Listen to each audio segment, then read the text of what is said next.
for not coming on the 8th. I was having flare-ups and shit, so let me just do something.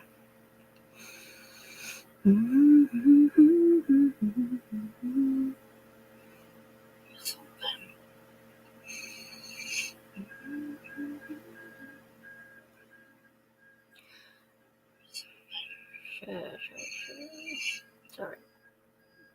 Would help if I don't actually like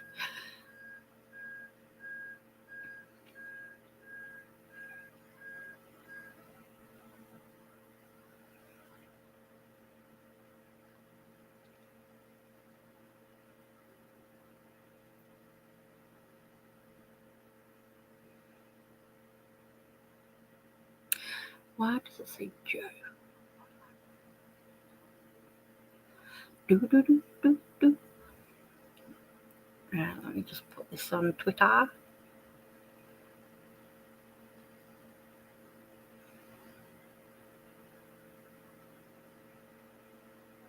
Okay, why are you messing with me?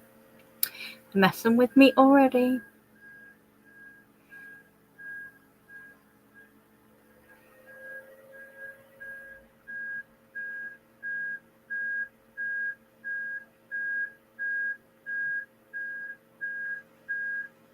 Independent.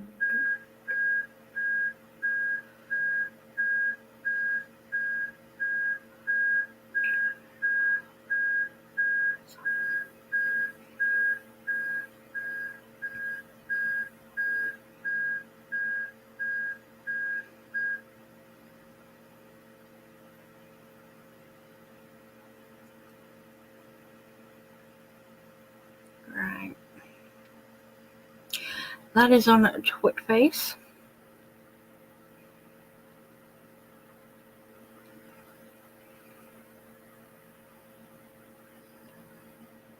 So yeah, it was a really good outing for Turtle Boy. Let's see those texts, shall we? Downpour tomorrow. Right, so as we all know, Turtle Boy, he's an independent journalist, and he got arrested basically, and it's still ongoing. It's all coming in hand with Karen Reid's case. But I wanted to show you our version of Turtle Boy, if you will. I came across this pretty much after, because I mean, like, I didn't really realize. I know I heard the name Tommy Robinson, but I didn't realize who it was. So I just wanted to show you our version and how similar it is. Now, like I said, you've got a trigger warning. It is extreme topics and words and all that jazz. So, I mean, yeah, it can get extreme. But let me just present it, share screen.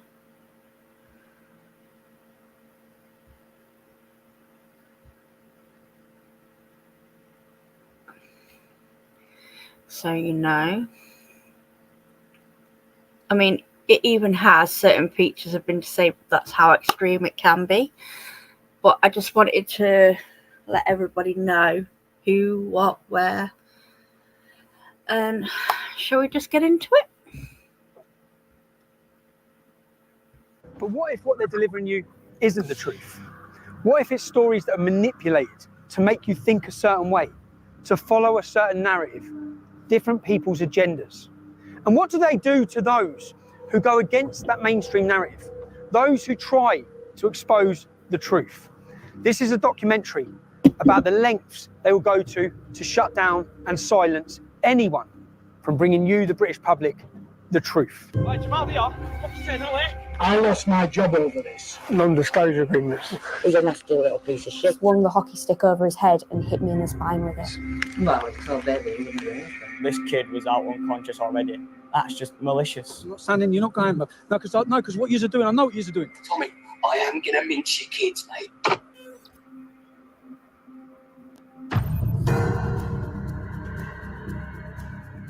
This is a documentary about the unholy alliance between the media, the justice system, and our politicians.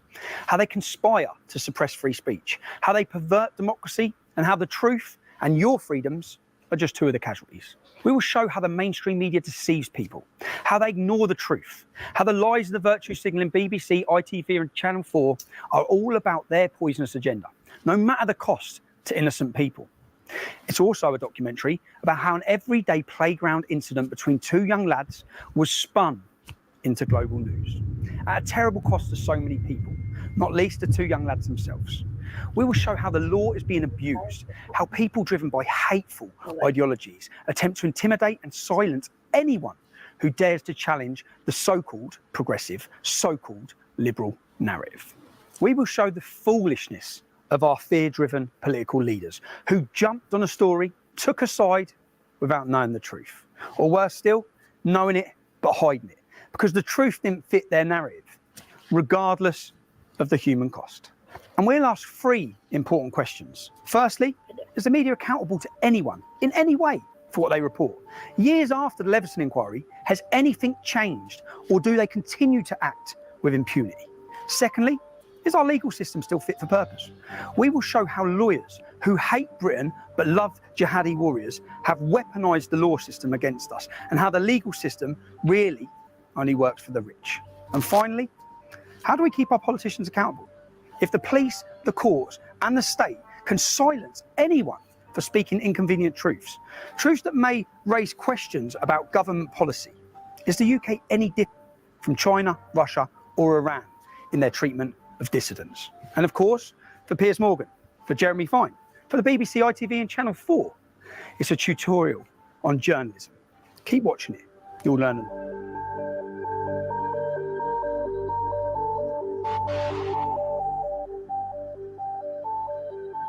Our story appears to start and end in a brief playground incident at Almondbury Community School in Huddersfield. A playground scuffle. One boy poured a bottle of water on another child. The school dealt with it, and that should have been that. 3 weeks later, however, a video clip of the incident surfaced, and within hours, with the help of lawyers and the ignorant rantings of ITV's Piers Morgan and the BBC's Jeremy Vine, it was made into a global news event. And the lives of so many people were turned upside down. Such playground incidents happen every day. So why was this spat between two boys transformed into global news? Well, one of the boys was white, and the other a Syrian refugee. At which point the truth of the matter was buried beneath an avalanche of agendas and opportunism. Within hours, the race hate brigade was sharpening their blades. But clearly when somebody comes from Syria, fleeing Assad's regime, coming to a place like this, when they get treated that way, that's an issue. And the whole world is looking at us. Where are we? We're in Almondbury. Do I say the scene of the incident? Is it a scene in it's the incident? It's the scene of the great lie. I call it the great lie because this lie was pushed around the globe. Yeah. This here is the school where the world was told a Syrian refugee was waterboarded by a racist English bully. It was in a playing field here, and do you know what? This is the first time I've been here. Because when this blew up on the news, it's a child's school. Kids are in school. I didn't come outside here. You'd see the scenes outside here where the imam was here with mobs of men, yeah, mobs of Muslim men. Extremists travelled up from London, such as Ali Dawah, to cause a scene outside this kids' school. Anyway, but I'm here. Why am I here? I'm here because I face a court case.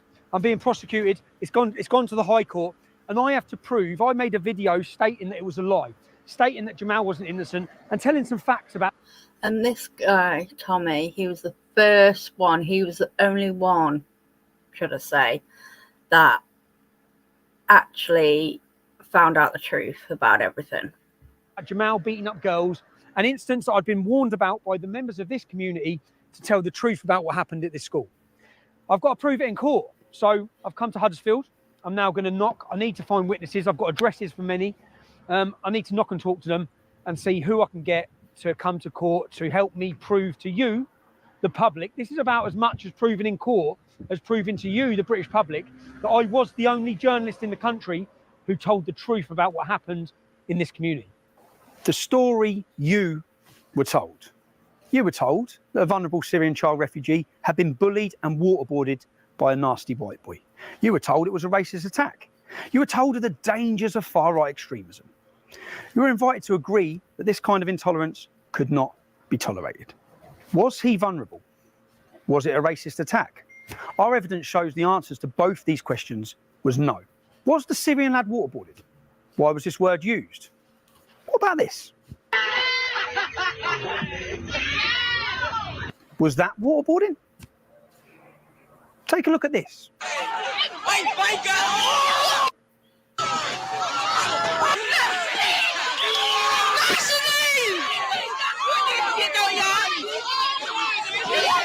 It shows a group of non-white children beating up a white girl. It went viral online, but it wasn't touched by the mainstream media. It wasn't made into a global story. Why not? Meanwhile, the usual suspects had lit the fire and were gleefully stoking the flames. Everybody was exposing the scumbag that did this, who I hope gets severe retribution. And of course, the politicians. They're always quick to jump on. Yeah, they do. This is what happens. I mean, like I said, Tommy Robinson, Bob, he's been doing this for 20 odd years and he keeps getting arrested and arrested because he's an independent journalist. So with what's happening over in America and all that, it's still happening here. I just wanted to get that story out. On the bandwagon. Theresa May, Sajid Javid, Naz Shah, Nicholas Soames, Winston Churchill's grandson. Such moral outrage. And it's not just the media and the politicians. In today's Twitter and Facebook driven worlds where celebrities and groups compete to virtue signal, most of them driven by the warm feeling they get by expressing their moral outrage or by fear. The fear of what might happen to them if they don't. Everyone who's anyone pumped the Bailey Jamaal story. Boxers, Lennox Lewis, Huddersfield Football Club, celebrities from across the globe. Let's have a look at all of the celebrities and blue tick brigade who pumped the Jamaal story. And here are some of the people who pumped the story you watched earlier of the white girl getting beaten up. Sadly, whether it's politicians, celebrities or other groups, none of them are wise enough or pause long enough to ask whether they have the whole story, to check the facts, to find the truth.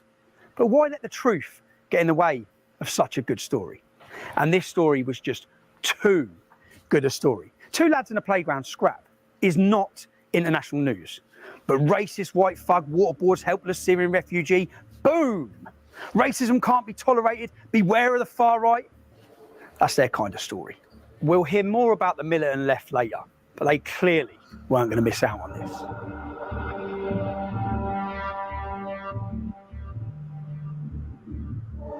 Well, representing might be too harsh a word, but I'm here as a concerned citizen. Mohammed Amin Pandor, a mufti on a mission. He rushed to Almondbury from his mosque in Batley, a town at the far end of the district. In fact, there's 40 mosques closer to this school. But perhaps Mufti Pandor had his own agenda. You see, his little brother, Councillor Shabir Pandor, is the leader of Kirklees Council in Huddersfield. And they were having some pretty bad news days at that time. By the way, Mufti Pandor, he's the same guy who ordered the Islamic mob to come to the school in Batley and demand the sacking of the RE teacher who showed a cartoon of Muhammad in a discussion about free speech. Look at what we do as a community and you'll understand our stance. So what has happened is totally unacceptable. Yeah, and we have made sure that the school understands that. The teacher has been suspended. The teacher has been suspended.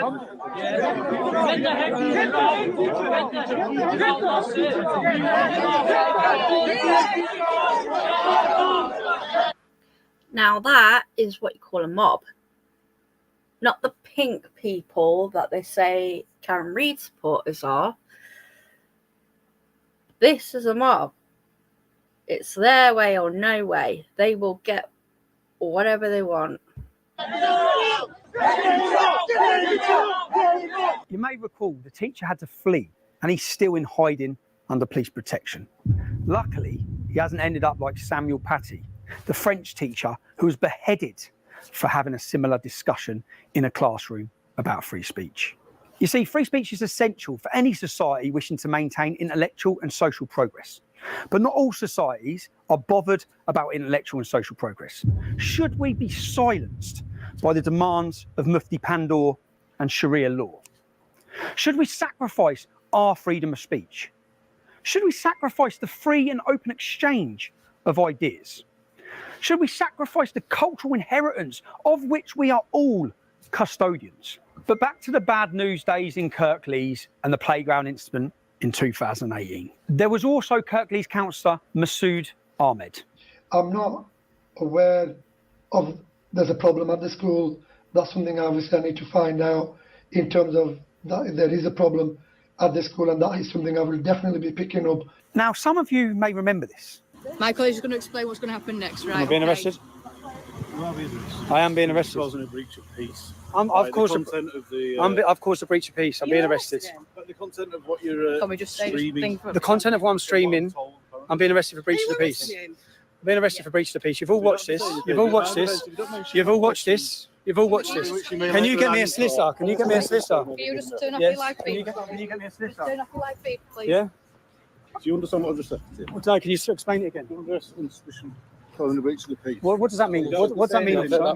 At the same time as this playground spat between two young lads, 20 Huddersfield men were being jailed across Yorkshire at Leeds Crown Court for what would be the biggest grooming gang Britain has ever seen. Ultimately, 35 almost exclusively Muslim men would be given 380 years in prison for grooming, trafficking and raping young children, most of whom were known to Councillor Pandor's Kirklees Council. Mufti Pandor travelled for half an hour to rabble-rouse a gang outside the school gates over this playground incident, when within a couple of mile radius in Batley, police have arrested a further 99 men in relation to historic sex crimes. So far, 32 have been charged, including one Ibrahim Pandor, 41 of Batley. That makes it the highest destination of grooming gang arrests anywhere in the UK. We Googled to see what Mufti Pandor has said about these grooming gang atrocities. Nothing.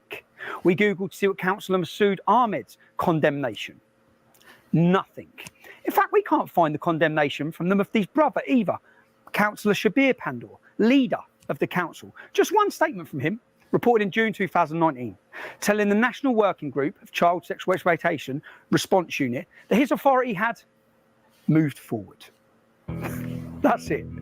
They've moved on. Never mind grooming gangs, gang rape of young children. All these men seem Basically, nothing to see here. Doesn't it sound familiar? to be far more concerned about what happened in a playground at Almonbury Community School, or about cartoons of their prophet Muhammad.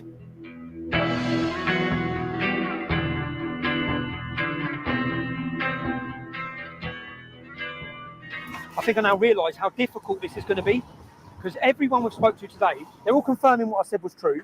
Everyone's confirming what Jamaal was like, including school staff. But as soon as I mention this camera, as soon as I mention court, I need someone to come to court, they just totally silence straight away. No one can have said that. I need to show the public everything that I've heard today. I need the public to hear and know the truth. I need them to know how much they've been lied to by the media about what happened in this town. And the only way, unfortunately, I'm going to be able to do that is with hidden cameras. Because today, I've heard the truth, but I need every one of you to know the truth. And everyone's too scared. That's why I said Project Fear. Everyone is too scared to speak the truth or to come to court. So I'm going to end up getting hammered in court. The whole world told I've lied when I haven't. I was the only journalist in the UK who told the truth. So we need to prove it. So we'll shoot down the motorway now. We'll go get these hidden cameras. These are all, so this is a tie. There's a camera in that. That's the camera. Mad, isn't it? It's the camera there.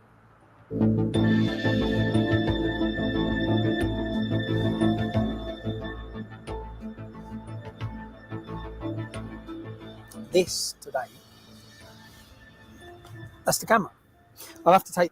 I mean, it's so sad in society now to be accused of lying and whatnot, and no one can speak about it. You have to do all this kind of stuff. Stupid. This off, but it doesn't matter because apparently this records all the audio, it records everything. That's the camera, and I feel a little bit dirty doing this, but it is the only way I'm going to get people to speak. And then I need you to hear what I hear. The idea that people would maraud the streets was appalling. The fact that the video itself, although it showed the accumulation of things that had built up to that, did not deserve what happened to him or to anybody else in that situation.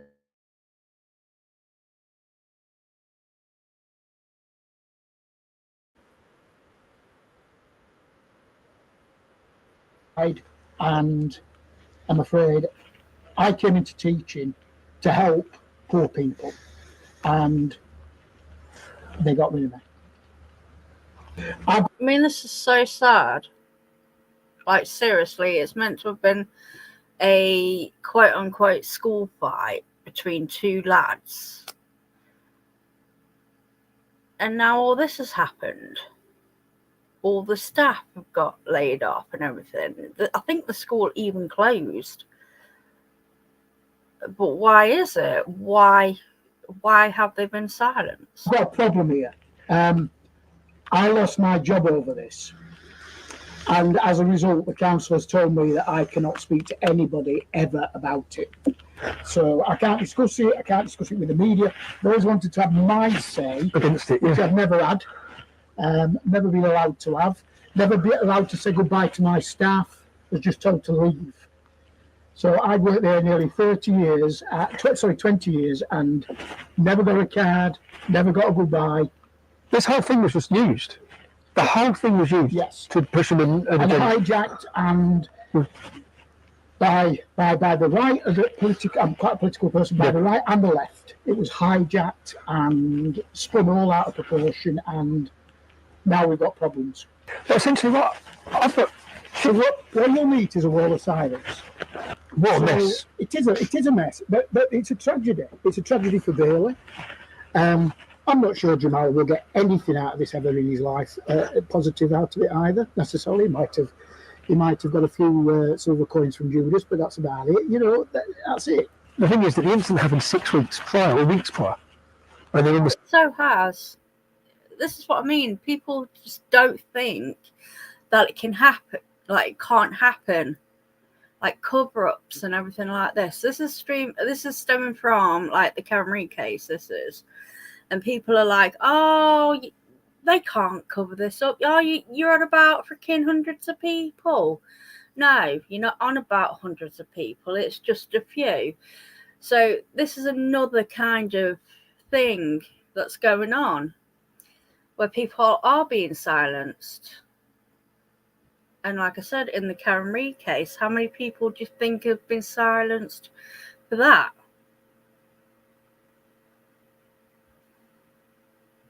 The same day at the same time, I've looked at the timings. The GoFundMe set up, the statement's released. And then now you see you're putting a picture together. And then they're built up. I couldn't comment on that, but you've got a picture there. Already, that's gold, yeah? I know that's gold. All I hope that's recorded. I can't turn a computer on. So I just pray that's got the audio and the visual, and it's not pointing up there, that we've got it, because that was the head teacher. And that's the first visit. And I know this is going to work. This is exciting. Was there a racism problem in the school? And well, no, I don't think there was. What about other Syrian refugees? Like, do you think what happened to Jamaal in the school was because he was a Syrian refugee? No, not all. I told you before that would have happened if the child was white, big, blue, whatever colour. They're all scared. Yeah. We've all got careers, aren't they? I work for probation service now. You do now? Yeah. So I don't know where I stand with it. If I go, I could lose my job. So they seem to be pretty keen on these NDAs. Yeah. Who is that? Deputy Council. But I can't disclose that with you. Like what? Loads. I'm saying I can't disclose it because I signed it. That incident was talked about by Theresa May at a G20 summit. Somebody asked her a question about it. We were then Ofsteded by 5 of the top inspectors in the country. Then only send 1 registered inspector. We had the head of safeguarding. I had Amanda Spielman, the head of Ofsted, speaking to me about it.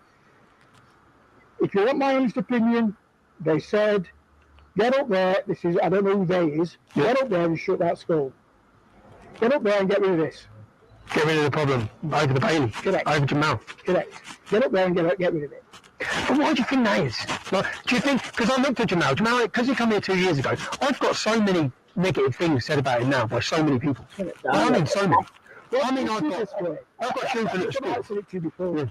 We had 9 Syrian children, 9 families. Yep. We only had 1 issue. Well, my view is that you won't get much of an answer out of Rob because he worked there and he's bound by various confidentiality. So, Non-disclosure agreements. Did he get paid as well? not going to comment. They all have. Every teacher got paid not to tell the truth. But the head teacher can't even talk about Jamaal at all. No, neither can I. Neither can you. What's your name? Well, if you work it out, it must be a good one, mustn't it? Oh, yes. Did you work there as well? No, I was the chair of governors there. But so it's not. What my issue is? You're not going to get anywhere. Really. No, yeah. And Rob wouldn't talk to you either, so They're trying to. It's pointless me even giving you. I told the truth. Your contact details. Okay. It wouldn't work with it. I told the truth about what happened that day. I am not even arguing. His life was destroyed. Well, that's not fair either, is it? As a racist bully, and he won't. And he wasn't. I know. You and I both know that. I know. But the truth is just. How much money? I can't see the figure because if I see the figure, it goes out.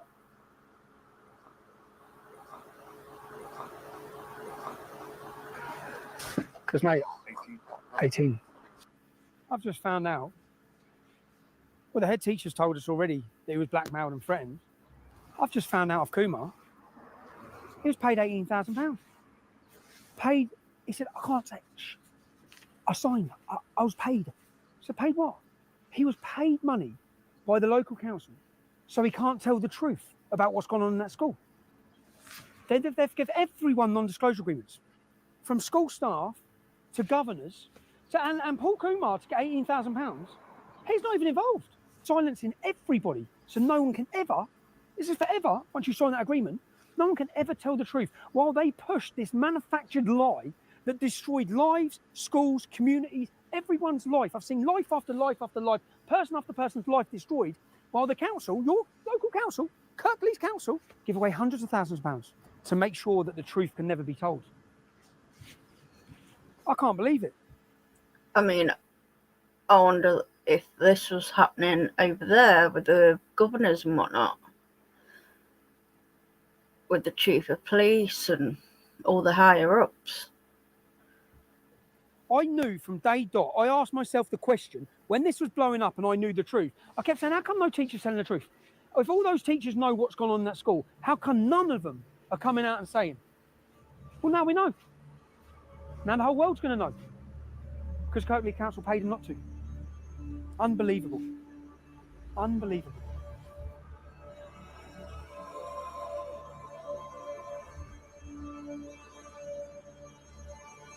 Jamaal was in your year? Yeah, he was in the same year as me. What was Jamaal's attitude like at school? He wasn't very nice. He called female teachers bitches. He just didn't really have respect for the female students, to be honest. Yeah, basically, we were in a PE lesson and we were playing hockey with a teacher called Mr. Cattell, and I had taken the hockey puck off of Jamaal because I was on the other team and sent it to the other side of the room where my teammates were. And I then turned around and just felt a really sharp pain in my back, and he'd swung the hockey stick over his head and hit me in the spine with it. Do you think there's any way that could have been an accident? No. It knocked me to my knees. It knocked you to your knees. How long had Jamaal been at school when this happened?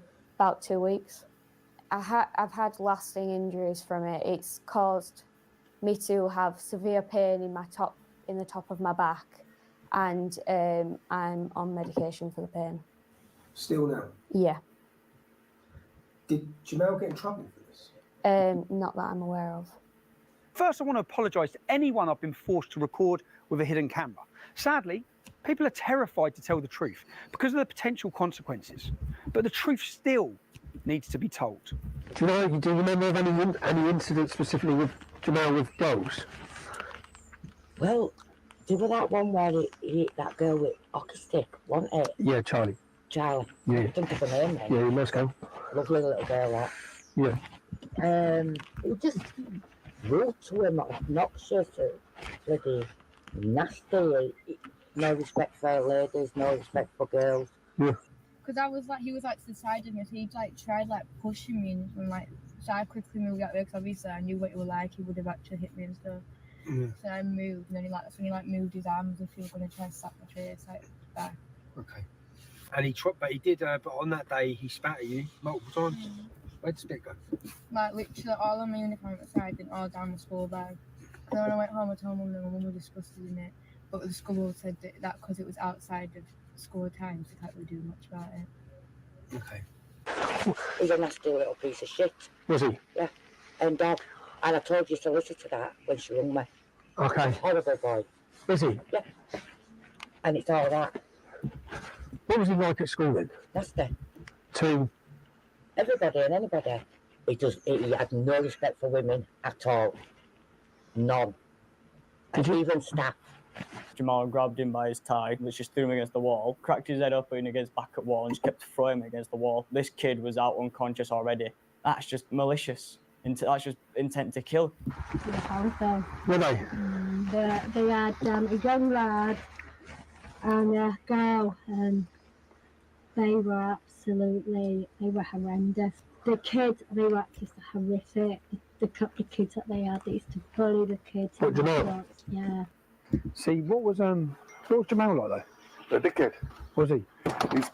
He came to isolation a few times. He wasn't perfect child. No. He was betrayed. Well, you know what job I did, don't you? He was in isolation. Yeah. Yeah. In isolation lots of times. Well, he used to lie a lot. But this whole thing was built off what he said, and if he lied a lot, it's a big problem. Times, yeah. Was there? He was quite a violent person. He was a violent person? Yeah. Like, so I was the year below, and he was the year before. Yep. He used to, every time I walked past, I grabbed him here. Every time you walk past him? What about your mum said something about he put something in between his hands? Oh yeah, it was a compass. I remembered it yesterday, just as you went.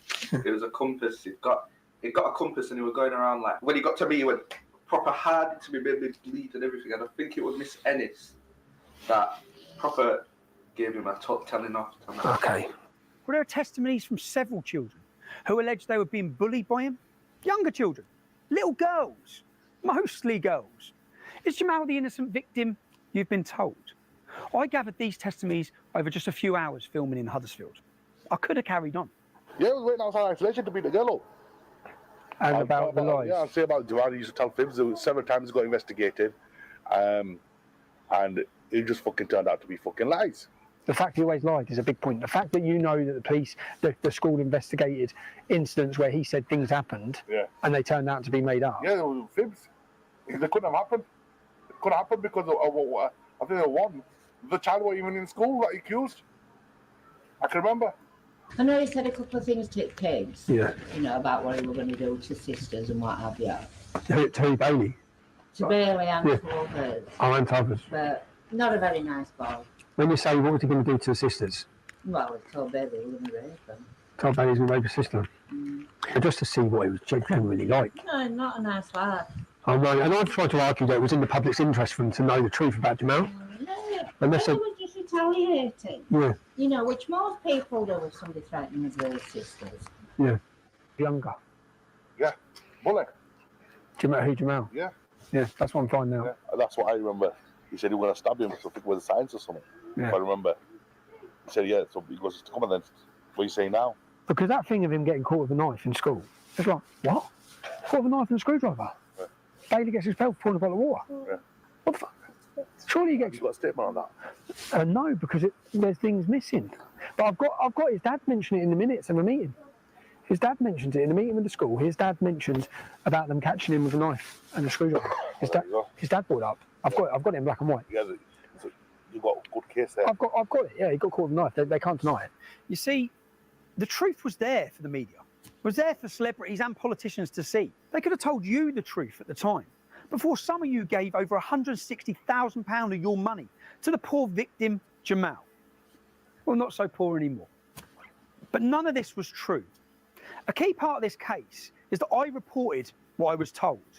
Before my involvement in this story, a mother went online and said her daughter had been attacked by Jamaal. I contacted that mother. She sent me images of her daughter. She said her little daughter was beaten by 3 Muslim girls and that Jamaal jumped in and bit her daughter on the head.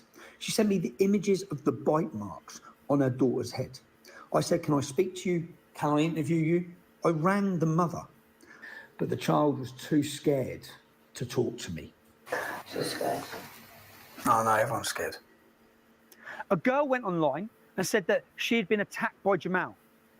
Both of these victims deleted their comments. Why? Both of these victims had gone online and reported this before my involvement at all in this case. I simply reported what they were saying. I suppose Clara knew what this lad was like. NDAs and everything. Why spin it like that? Is it because he's a refugee? I mean, when we get into this later, it is completely extreme what Tommy had to go through. So I'll just keep playing it. I will be right back though. Visited the mother's house to try and get confirmation as to why she backtracked on the story she had put out and the story she had told me. I don't care if you're driving, Tommy Robinson's there. Tell her not to worry, don't worry. He said don't worry. Yeah. So when you put online about Jamaal, what happened? Like, what did you what happened? What was the response to that? What do you mean? I mean, did you receive? Did I receive threats? Yeah, we did. What sort of threats? Rick, all sorts, Tommy, all sorts. And I'm just because what I'm trying to understand is that and is that because what I've looked at, and then because Jamaal's solicitors are using a statement that you made saying that Jamaal had nothing to do with it, but was that? What I'm asking was that in response to the threats you received? Yeah. It was. Okay. I don't feel safe at school. Sometimes I say to my dad, I don't want to go to school anymore. I was just crying, and I didn't do nothing because I respect the school rules. He was put up on a pedestal by every single media outlet, politicians, footballers, celebrities, boxers, everybody. They're suing me for defamation for what I've said about him. All I'm knocking on the door and asking teacher after teacher after teacher is what was Jamaal like? And it's just flowing. It's just boom. And he was far worse than anything I said. Far worse.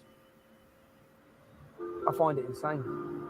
Because there is no way that all the things I'm now finding out, that no other journalist has found this out. They must have known what it was like, because it hasn't been hard.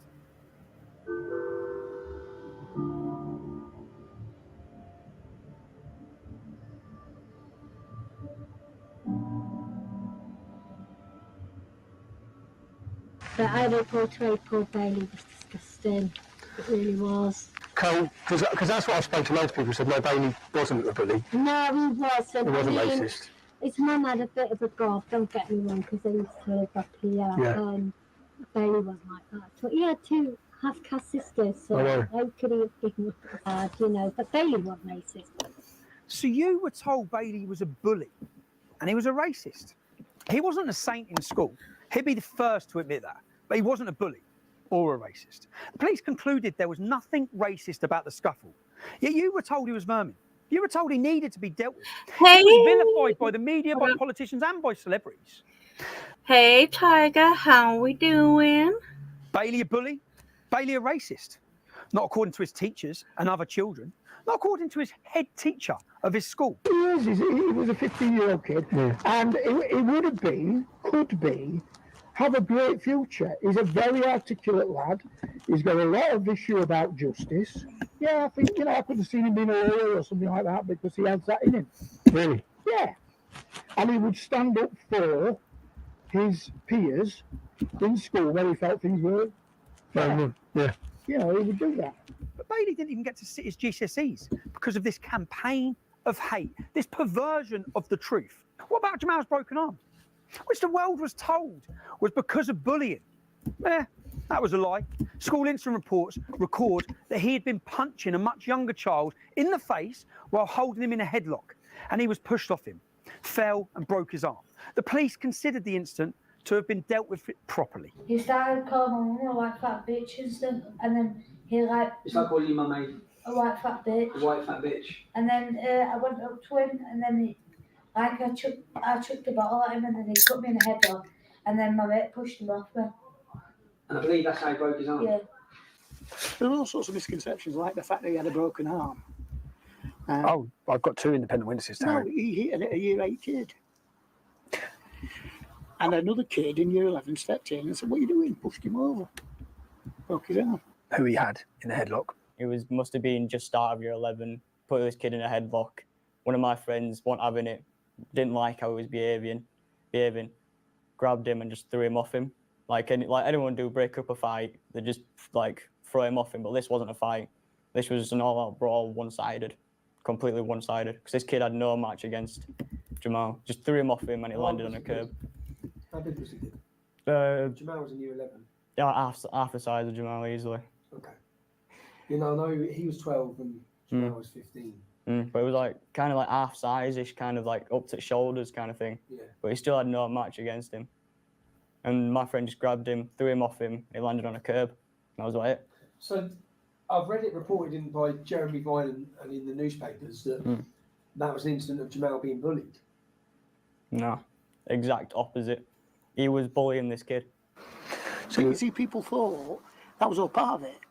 But that's do you know why? Can somebody be thrown to the floor with a broken arm? But do you know why? Do you know why they thought it was part of it? Because the solicitor said it was. No, well, that's not true. That genuinely is not true. I could even name I won't, but I could name the child in year 8 that he did it to. And I could name the child in year 11 that stepped in. So someone stepped in. Because basically the school. So basically another narrative. Like people knew, but they couldn't say anything. It's wrong. School's a pretty good place. Kids have good values. So if you saw a bigger kid hitting a little kid, you'd step in and say, "What are you doing?" Yeah, nothing. And we even had it where... Do you know what he said to the year 8 kid? No. Called his mum a white slag. Yes. Now I've got that on camera as well. Now you say it, yes, he would have done that, and that would have been incredibly provocative for him. Even in his statement to court, Jamaal claims they were forced to relocate from Huddersfield for their own safety to a different part of the country. Really? Because the records say there was no racial motivation and there was no threat at home. That's what the records say. And this is why the authorities, they refused to move them. And while all this was going on, records also show that his dad, Jihad, his dad's name is Jihad, he'd threatened to kill himself if the rest of his family weren't brought in from Syria. It's not surprising that some authorities expressed concerns that Jihad Hijazi was trying to manipulate the system to get what he wanted, including better housing. You were not told the truth, the whole truth and nothing but the truth. You weren't told anything approaching the truth by the mainstream media. And in Jihad Holy War's statement to the court, Jihad said that he wished he had died in the war with his family rather than go through what happened at Almondbury Community School. Really? He wished he was dead and all his family were dead rather than go through this school playground incident. Listen to the clip again. Say now then. Nothing. Say now then. Say now then. Hey, now where? Say now where? Listen to what Bailey's saying. He's asking Jamaal repeatedly, what are you saying now? It wasn't a random attack. It wasn't a racist attack. Bailey didn't threaten to stab Jamaal. The playground incident was not the beginning of the story. It was a culmination of many events. Not least, it was a response to Jamaal's alleged threats to rape Bailey's younger sisters. They were about 9 years old at the time of this. So as a girl at that school, when you saw the portrayal of what happened with Bailey and him, because he was painted as this innocent little kid. He wasn't innocent. He started in everyone. It's like them. And I used to see him bully Bailey's little sisters and stuff. So.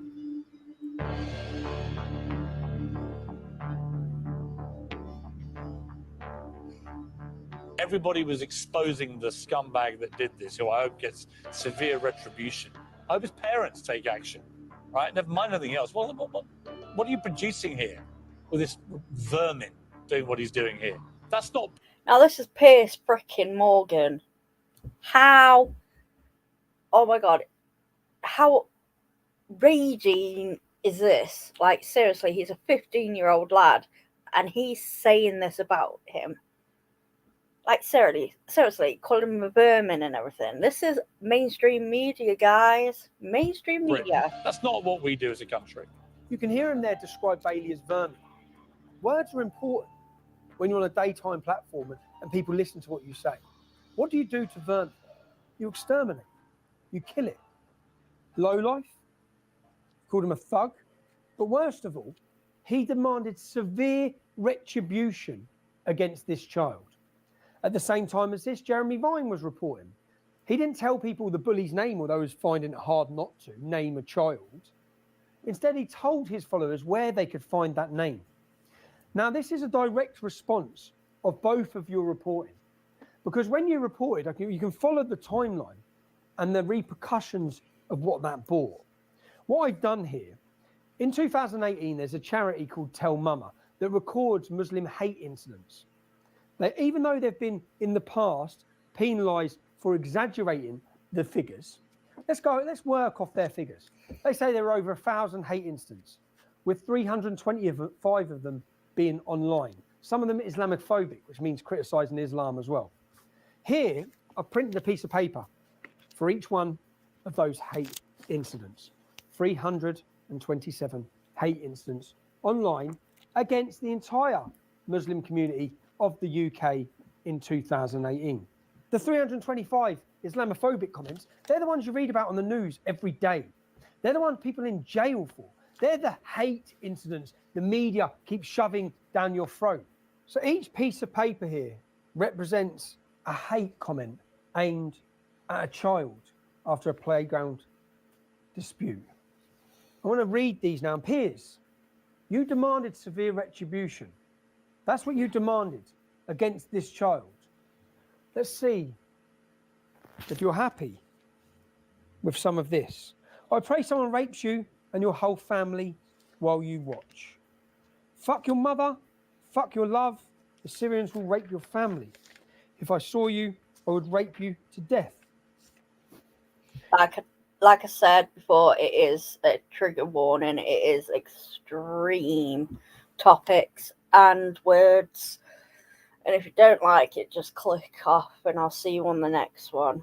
But this is what's happening. You'll be raped by the Falusian group. I hope your mother will not be racist when she is raped.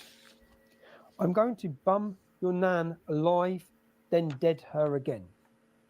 And the threats of rape, all of these threats of rape, imagine being these children. Imagine being a 15-year-old child living in Huddersfield with your little sisters. Muslim men are jailed in the biggest scandal in the history of our country for mass rapes in that town. And then you're receiving and you're reading these messages. You're going to die. You're going to fucking die. We're going to strangle your mum, your dad, your friends. I'll kill your whole family. I can't wait to find you so I can slit your throat. You're the person who should be killed in those ISIS videos. You, your parents, and your whole family have to be burned. Do everyone a favour and fucking off yourself. Looking at you makes me want to commit suicide. Go commit suicide, you oxygen thief. Jump off a bridge, bro. Do humans a favour and kill yourself. We don't want you and you don't belong in this world. Again, imagine being that child reading them. Piers, is that severe enough for you? It's bloody disgusting. That's what it is. A 15-year-old kid who was just sticking up for his sisters, and they spin a total different narrative. This is a mental health record for Bailey McLaren. Bailey was referred to Luton CAMS by Luton and Dunstable Psychiatry Liaison on the 31st of December 2018. Reason, patient involved in incident in Huddersfield and has been relocated to Luton with family. Patient unable to cope with not returning home and has taken an overdose. So this lie, this narrative, this agenda, which comes before anything else, by the politicians, by the media, that was pumped. This child, it doesn't matter. His life didn't matter. You know, if he killed himself, no one would have cared. We wouldn't have heard condemnation from any of the politicians or from any of the media. No one cared. Because everyone, from start to finish in this story, is collateral damage, so long as they have the narrative. And Piers, you have a son. You have children. Demanding severe retribution against a child for a school playground dispute is unforgivable. You sit there and you preach. You preach against us. You make your accusations against me. Never have I labelled Muslim children as vermin. Never have I demanded my followers to commit severe retribution against anybody. And this is what the media, the politicians and the celebrities created, aided and abetted by the left-wing activism and the selective indignation of Islam. Hypocrites out there might say, who cares? That's what he deserved, right? Imagine for one moment if I had incited violence against a young Muslim lad in the reversal of this situation. And you see, in a district where a generation of young girls have been raped, these threats are far from empty. What do you think, if you were working in the school at that time, what do you think what the media done? I think the media fucking blew out of fucking proportion and wasn't fucking waterboarding at all. I know. But then the media run that Jamaal was being bullied. Like, you see, he used to complain that he used to be bullied. There was another, I think, Kirkley's guy that came, that Jamaal said somebody gonna knife him or something. I think that should be on record. Yeah. I think when we investigated, I think it was a lot of bollocks. I'm gathering that by reading the school records. Yeah. He made accusations, and then when they're investigated, and there were a lot of bollocks. It lied. Yeah. Now ITV, Piers Morgan, you used your platform to incite hatred of a young child. No time for facts or the inconvenient truth. Surely you must have known the truth, because within a few hours of the story breaking, I was receiving dozens of messages from parents, pupils and staff saying there was much more to the story than met the eye. So I did what any journalist could have done, should have done. I asked questions. Were you just being lazy? Was it willful blindness? Or are you just incompetent, Piers? And the BBC's Jeremy Vine, to you personally, was it clinical cowardice? After all, you didn't reveal the white boy's name. You just told everyone where to find it, on Twitter. Were you afraid of being sued? Although it wouldn't have been the BBC licence fee payers picking up your legal bills, would it? Or was this your Pontius Pilate moment, condemning a child whilst washing your hands of any responsibility? Because that's what you did, and you didn't seek the truth either. Piers, Jeremy, your lazy, inept reporting was not without consequence, as we will see. You incited hatred, you succeeded. Sorry about and that's that. contempt. Your actions, not Bailey's, led to Bailey and his family being driven from their home in the middle of the night. Like the very refugees you claim you care about. The hate you incited was off the scale. Men with machetes had arrived at the school. Gangs were roaming the streets looking for Bailey.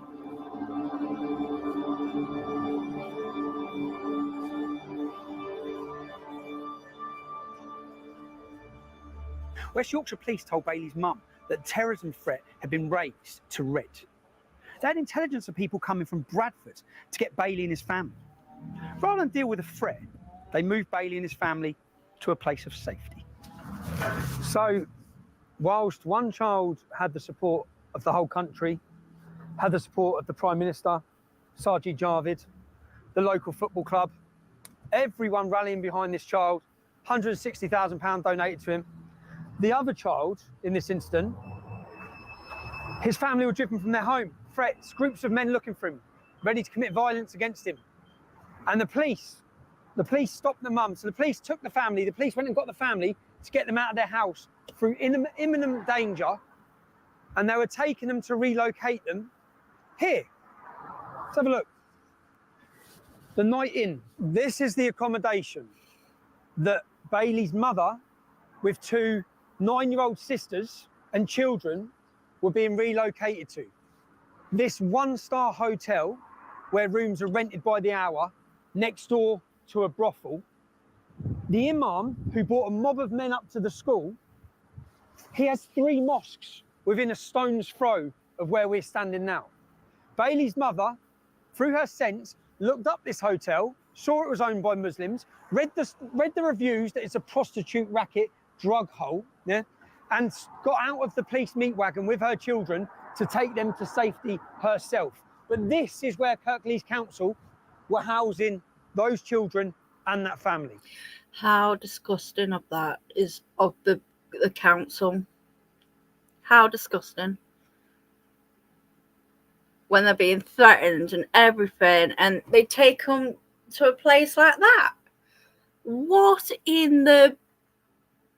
Oh, cheese and rice, people, cheese and rice. This is the most Muslim populated area of Leeds. That family were taken to so-called safety, yeah, surrounded by mosques in what is a Muslim ghetto, yeah, which is why I'm getting bibbed and going to cause a scene now.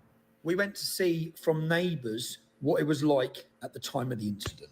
I think it was a BMW S5, and there were about 6 Asian lads in it, and they threatened to firebomb the house. God. Yeah. They also they threatened to shoot her. They threatened To shoot the mum. The mum. They threatened to rape kids. Well, they come outside and done all that. They shout and scream. Shout and screaming. Stuff like that. Well, I saw the video because a neighbour had shared it, and then I saw on the Yorkshire Live them making Bailey out to be really horrible and that Jamaal was a poor little victim, and it wound me up. So I commented on it. The victim wasn't a victim. He hit me in the back with a hockey stick. And then within the space of 2 hours, I had about 250 comments saying that I was lying, that I must have been excluded from the school because I'm a liar. Just horrible comments like that. None of them believe in me. And did you take the comment down? Yeah, I didn't want to, but my mum was worried for repercussions, so she asked me to take it down, so I did.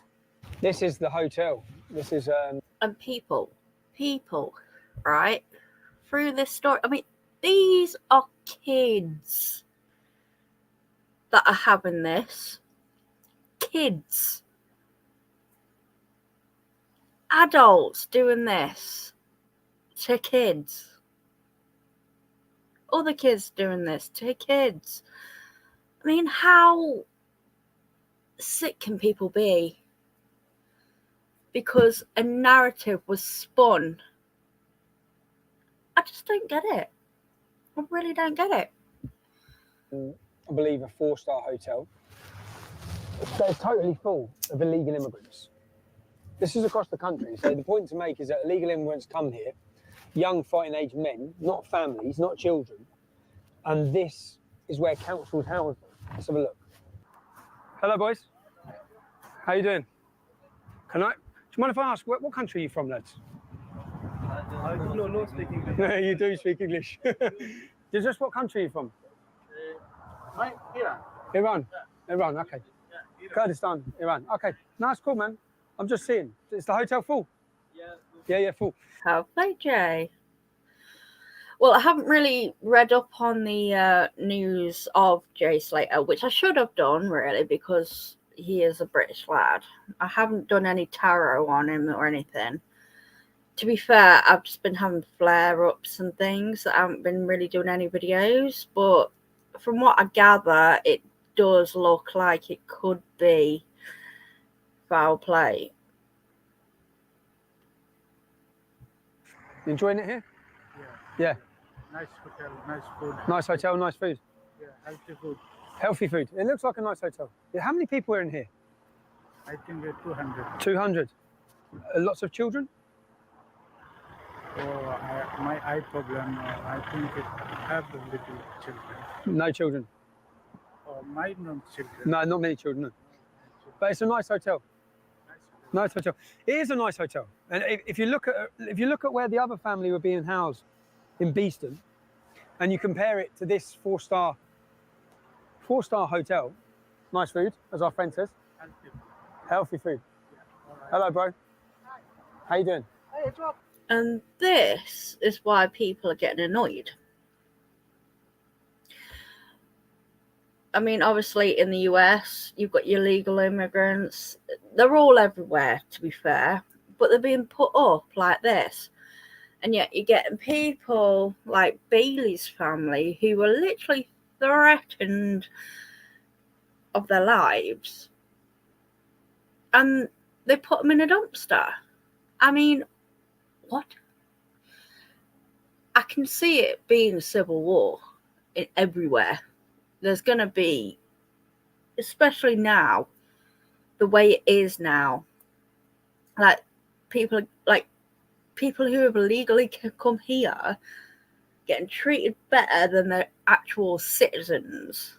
I mean, like I said, it must be the same with America, same with France, and everywhere. It's, ooh, I swear, since 2020, this whole world has gone back crap cray.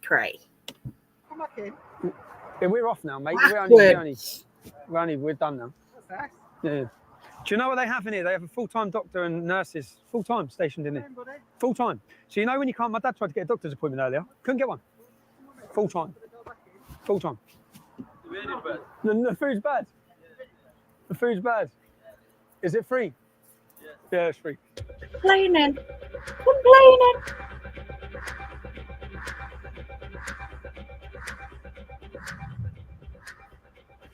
I have governors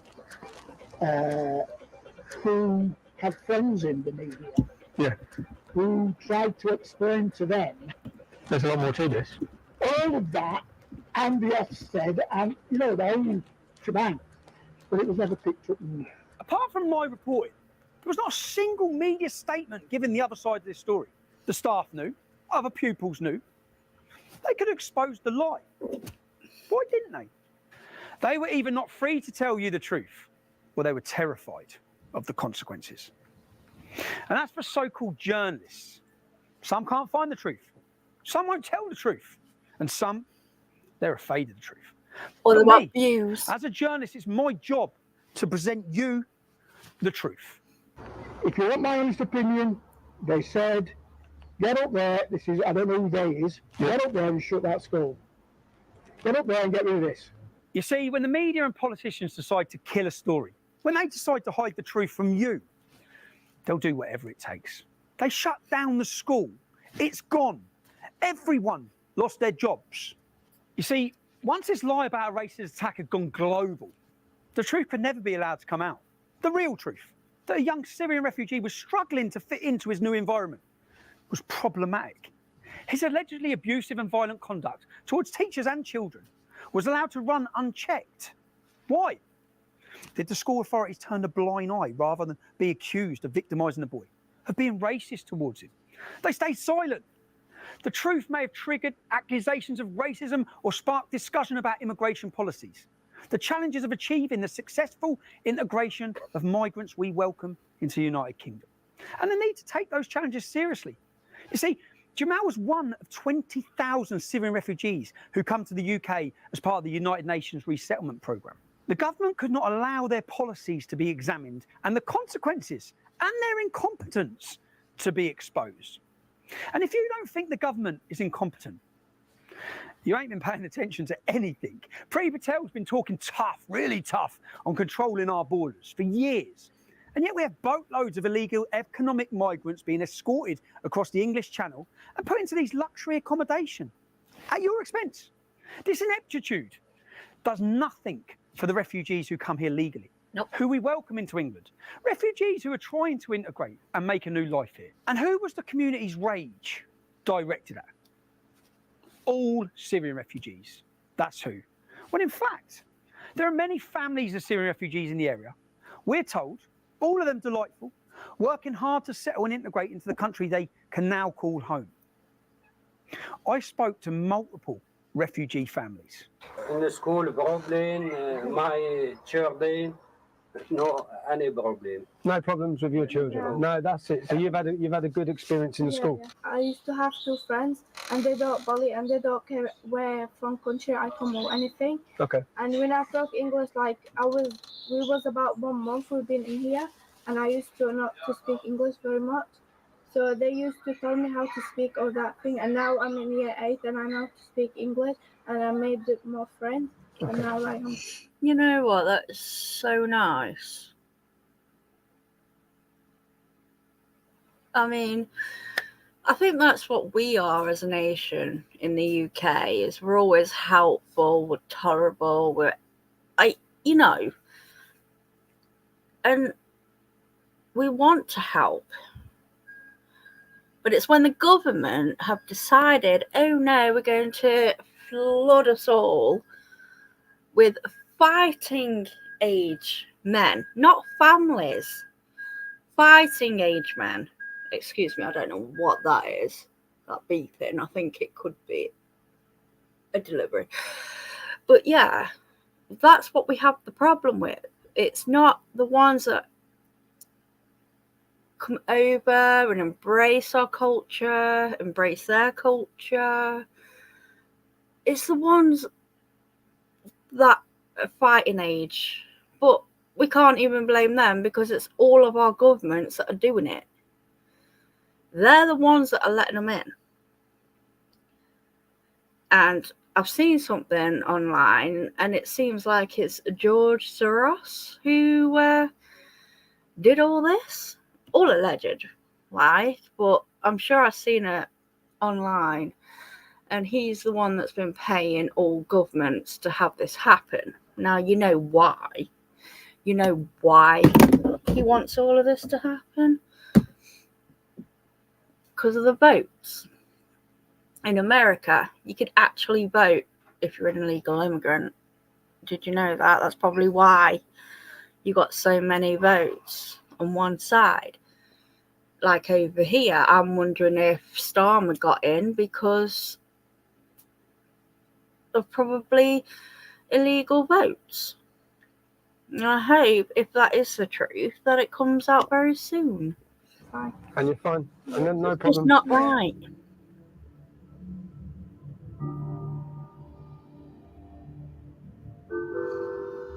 I don't feel safe at school. Sometimes I say to my dad, I don't want to go to school anymore. I was just crying, and I didn't do nothing because I respect the school rules. Who told Jamaal to go on camera and say this? Who arranged the media tour? Who encouraged him to take legal action? He was originally going to sue the school for not looking after him. Exactly, Maribel. This is what I mean. I actually I didn't know Tommy Robinson did all this independent media. I have literally just been watching American stuff. I haven't really I have paid attention, but I haven't paid attention, if you know what I mean. And I didn't realise that he was an independent journalist. And it literally, since seeing Turtle Boy and comparisons with Tommy, like getting arrested for being an independent journalist, it's like, well, they're trying to expose the truth, and the main guys don't like it. So that's why I wanted to put this out. So basically it's showing that we've got someone here as well that's exposing.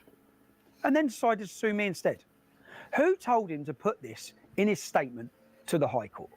You see, Jamaal doesn't like to break the school rules. Here's the problem. This is his behaviour record. Almost 100 codes for bad behaviour. Truancy, verbal abuse to teachers, physical violence towards pupils, and lying. Yeah, there's plenty for lying. You see, I haven't got all of Jamaal's school records. Large sections of documents I was given were blacked out. We tried to get access, but we weren't allowed. And the lawyers wrote to the court to explain they had misplaced documentation. And finally, as you can hear, the lawyers decided what they were going to allow me to see. Whilst I was preparing my defence, Jamaal's lawyers decided what I could see. And this global news story wasn't an accident. It was all carefully planned. You see, the day before the video went viral, a GoFundMe page was set up for Jamaal. And the video went viral the day after a criminal record check come back on Jamaal. Why would his lawyers do a criminal record check? Well, they had to make sure this was financially beneficial exercise, wasn't going to be derailed by an unhelpful past. 15-year-old Jamaal, his record was clean, by the way.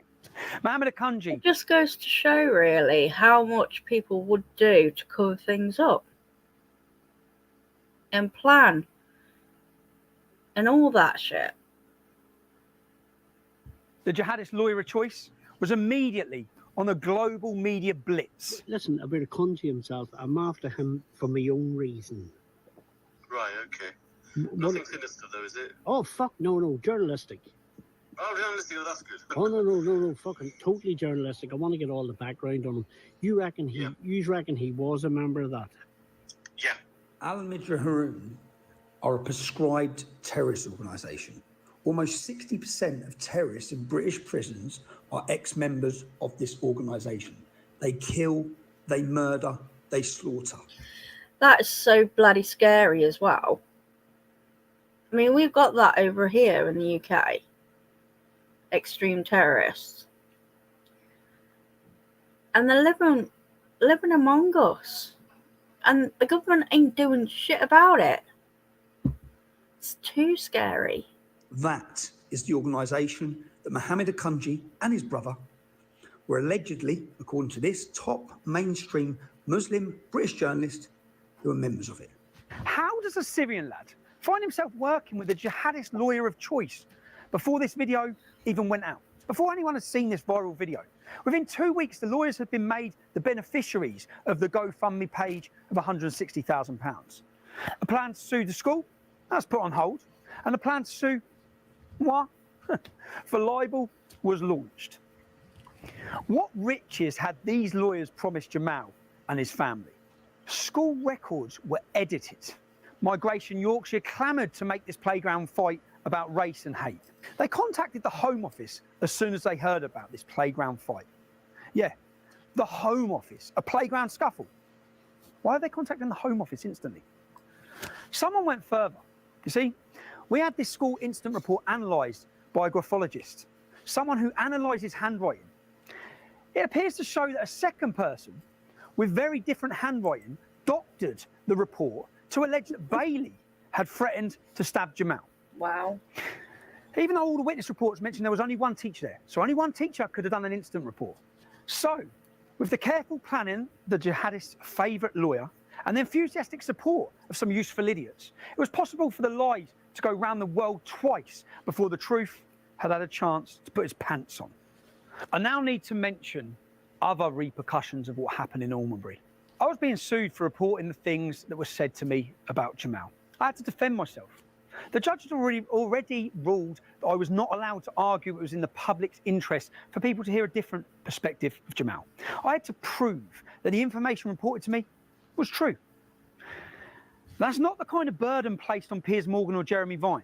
Nope. Piers can describe Bailey as vermin without being held to account. And who is behind propagating this deception and the lawsuit against me? You see, this is where we get to meet the most sinister part of the unholy alliance. All sorts of people are helping out, but leading the posse from the front, it's the jihadist lawyer of choice. He represented Shamina Begum. You know, the jihadi terrorist that's out in Syria? He represented, I think, Michael Adebolajo, Lee Rigby's killer. I think he's even had to change his name because he's got such a terrible track record. So this is the lawyer who's suing me and who the media celebrated that he had served me papers, even though I wasn't in the country. If you've pillaged, if you've plundered, if you've raped and you've beheaded, and you say you've done it in the name of Islam, well, these are the lawyers for you. The lawyers who stepped forward for ISIS-Bide Shamina Begum, who've been fighting to get her back into our country, who defended Michael Adebolajo, who beheaded Lee Rigby. This is Mohammed Akanji. And his colleague, Farouk Bajra, who's been banned from claiming legal aid.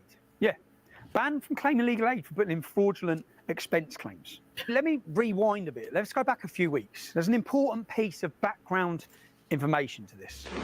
Don't know the full ins and outs of it, but basically to inform that a group call themselves Antifa UK. Yeah. Heard of them? Yeah. To be honest, I kind of haven't. And Antifa Dundee, it basically says I'm planning to hurt or possibly kill Tommy Robinson. because they know where he lives and want to silence him. They've got their hands on, it says they've got hands on some AK-47s, made petrol bombs and stuff.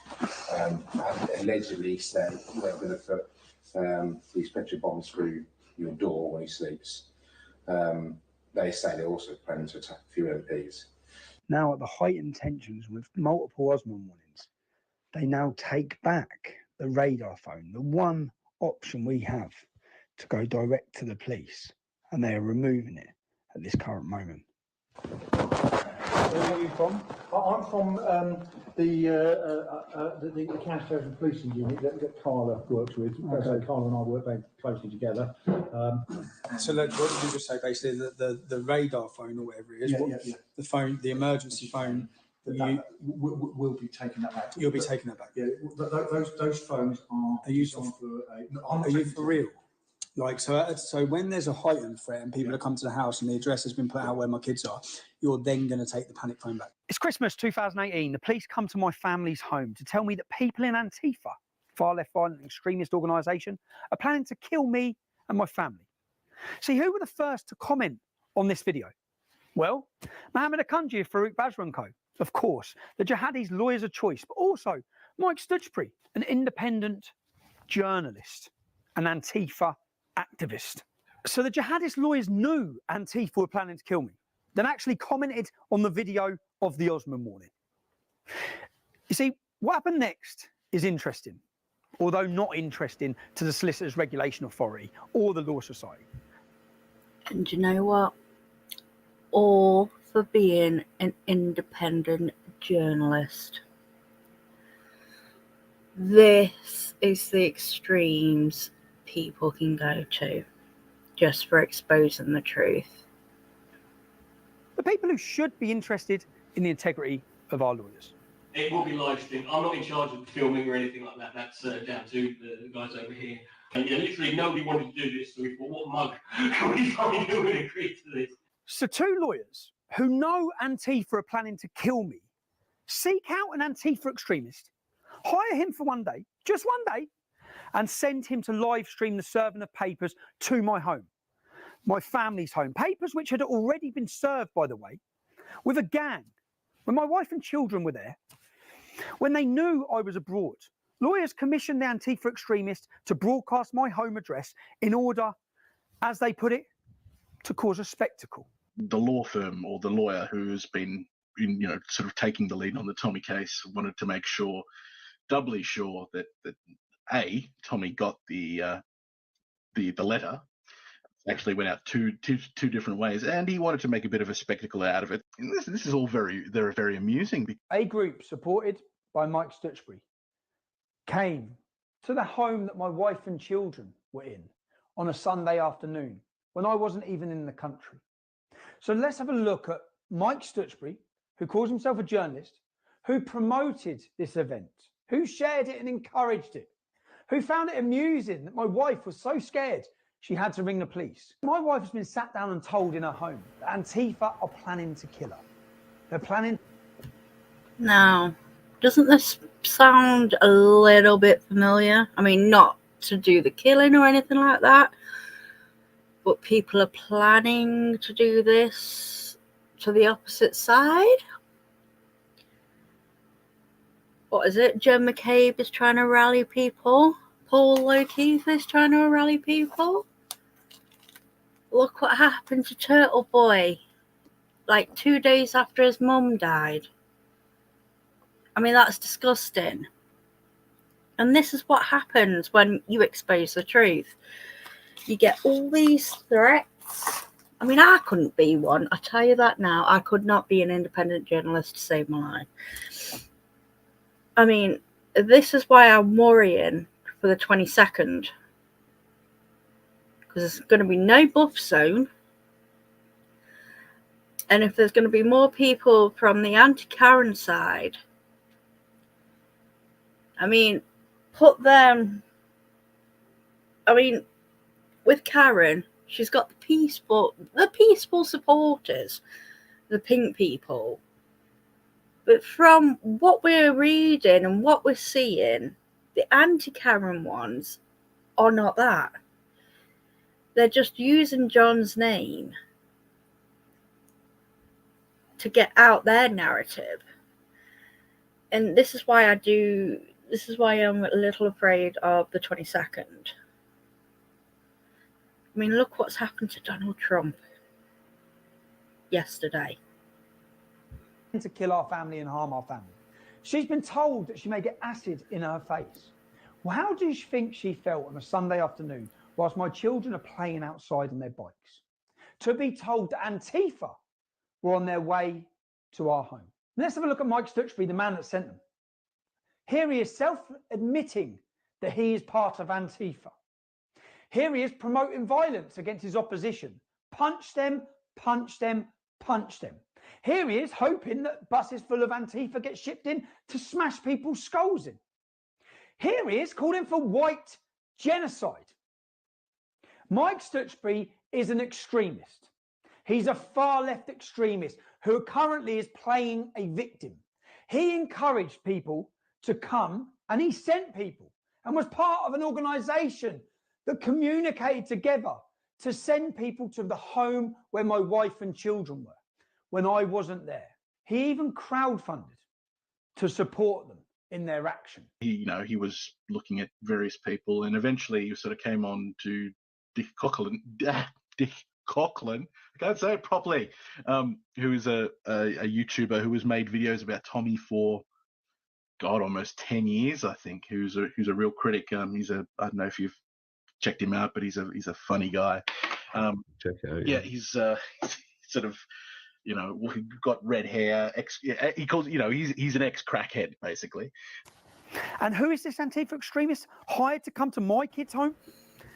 Keep watching.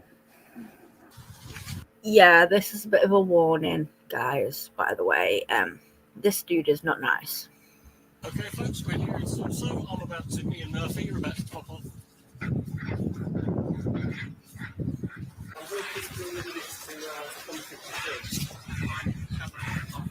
I went up to where and they said, right, we'll take that from him, we'll make sure he gets it. And later that night, the Antifa extremists hired by their lawyers had a message for me and my children. And on that note, on that happy note, oh, by the way, Tommy, I am going to mince your kids, mate. Let's have a look at the man that they sent.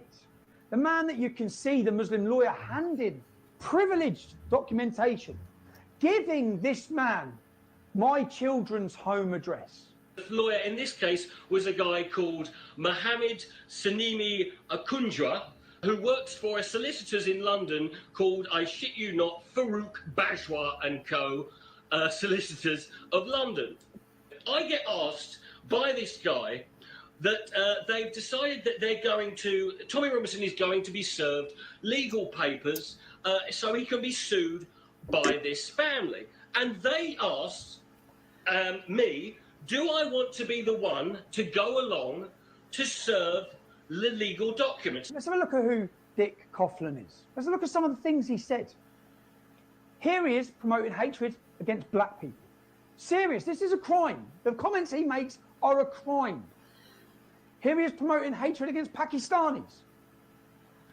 Here he is singing a song promoting anti-Semitism.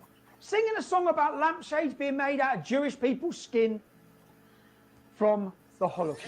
Third right, you're a good killer kite. We're white, far right, and we're gonna have a fight. You in the outskirts, you can go in the gas chamber, then we'll throw you in the pit. We're just following orders, man. We're trying to get paid. You might get out of here, but you'll be a lampshade. A self-confessed, racist, anti-Semitic crackhead was sent to my... How disgusting is he? I do apologise, but this is what was on the documentary, but I wanted to show this because this is one of the most extreme things that I've ever seen. I mean, I thought Turtle Boy was bad for being arrested, but Tommy having to deal with all this. And he's got proof of what these guys are like. I mean, who knows who Canton's going to send out on the 22nd? They could send out anyone. I mean, this is what we've got. Children's property. He talked about raping my wife in her skull swab. He talked about my children being fed through a meat grinder. He talked about burning my house down whilst masturbating with my family. And that was on Twitter. Now, other than to terrorise my wife and children, why would any sane person do this? It worked, okay? Tipped off by a friend who saw the gang on live stream approaching, my ex-wife hit the panic button and barricaded herself and our children in a bedroom. The police thankfully responded in time. And these are exactly the same tactics being used against the unbelievably courageous children in Almonbury. Threats of violence and rape against children who are willing to stand with me in defence of the truth at the High Court of London. The video release, media, GoFundMe, Antifa, it all happened at the same time. It was coordinated, and it was about hate and making money. And how that far-left activist, who appears to be an anti-Semitic, Jew-hating, black-hating racist, came to my home with his gang and threatened to kill my children. These lawyers, the mainstream media, they don't care about refugees. They don't care about Jamaal. They don't care about the truth. Say that bloke who made the video saying he's going to kill the kids. Yeah. Can you, if you didn't do it, I know 100%. Give a statement. I know I was there. Okay. Give a statement about that. She complained about it. She contacted. We'll remember. It would have been the liaison officer at the time to ask if he was arrested. I found out his address and I gave you all the information for him. So even now, say now, looking at that, can he be arrested now then? I don't know what happened with the previous report, because when we searched on our system that we... And this is like even doing it by the book. Someone's threatening to kill your kids and everything. He's trying to do it by the book and then release a report. How convenient is that? I mean... currently use. It probably got buried. I can't see any crime report that was linked to it. You see, the next day, knowing I'd been provoked with threats against my ex-wife and my children, no doubt thinking they would catch me conspiring to commit violence and lock me up on a conspiracy charge. Here, outside my ex-wife's house, men in a car that has never been registered, check the registration plate, so presumably from the security services, with listening devices recording what's being said in my home. The involvement of the security services may explain why Dick Coughlin, the man who publicly threatened to murder my children, has never even been spoken to or arrested. Disgusting. Despite my wife's complaints. What are you doing? Show me who's in the back of your car. There's no one in the back of the car. So what are you doing then? We're not here, anything to do with you. What are you doing then? What do you think we're doing? I think you're something doing me. No. Who's yours work for? So what are you doing? And there is someone in the back. I know there's someone in the back. So what are you doing here? I don't know who you are. That's what I wanted to tell you. Well, tell me what you're doing. You tell me what you're doing then. Because essentially I've got threats against me. I know you. Yeah? So what are you doing here? If I turn up, you can tell me what you're doing. We go. Who's in the back of your car? Who's in the back of your car? You're not going nowhere. You're not going nowhere. I'm not moving. Let me see who's in the back of your car. Tell me what you're doing in my house. I want to know what you're doing, bro. That's all I want to know is what you're doing. I've got police officers sat with a recording, in a recording van. In the back of this van is a recording station. I'm not standing, you're not going, bro. No, because what you're doing, I know what you're doing. I know what you're doing. I know what you're doing. They're sat in the back of their van. This is recording devices. The whole of this back thing, because he just opened it up when I got him out, the whole of this back thing is recording where they're pointing there, because what this is has been a setup. These police officers setting me up. They're setting me up. It's a setup. They're setting me up by sending people to my house because they think I'm going to react and do something, and they're recording it with listening devices. We checked the vehicle registration plate outside the house on the government website, and there's no such vehicle. Let's not forget the politicians, our fearless leaders. It was only when I went alone to the home of self-declared journalist Mike Stutchby to ask him why he had done what he had and why he thought it was funny to intimidate my children. Some of you may have seen that people have been outside my home. intimidate my family. The difference is, when they come to my home, 5 men come to my home. I'm on my own. I've had to move my children who are scared and upset, and people encouraged people to participate in coming to my address. One of those such people who... It was only then that the fearless then Deputy Leader of the Labour Party, Tom Watson, steps forwards, ignoring reality completely. Every major social media platform other than YouTube has taken down Stephen Yaxley Lennon's profile because of his hateful conduct.